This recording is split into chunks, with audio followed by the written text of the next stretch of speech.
दशकं 11 ब्रह्म नारद संवादम्। श्रीनारद पद्मजमेकताः पितस्त्वया सृष्टमिदं जगत् किं विष्णुना वा गिरिशेन वा किम् अकर्तृकं वा सकलेश्वरः कः इति ऋतोजःसुतमाह साधु पृष्टं त्वया नारद मां शृणु त्वं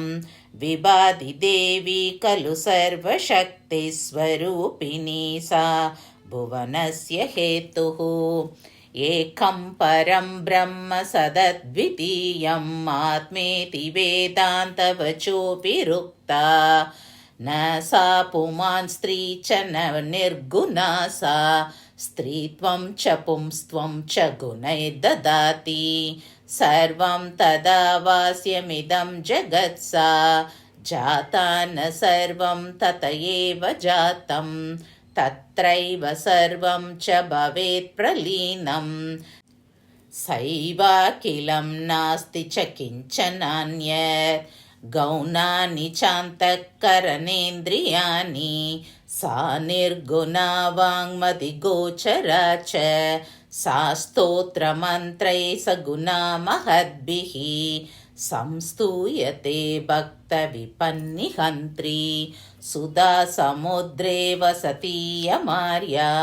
द्वीपे विचित्राद्भुतशक्तियुक्ता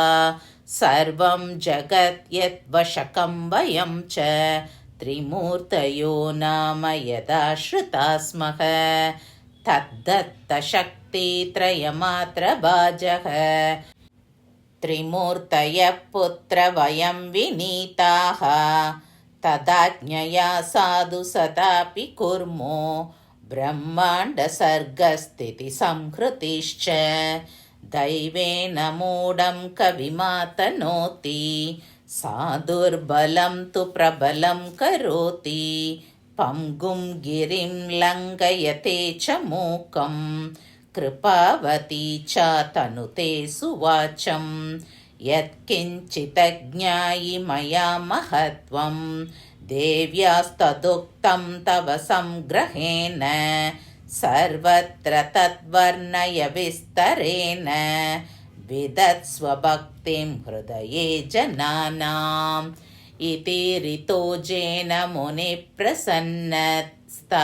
प्रभावं करुणार्द्रचित्ते व्यासं ततान्यां च यथोचितं स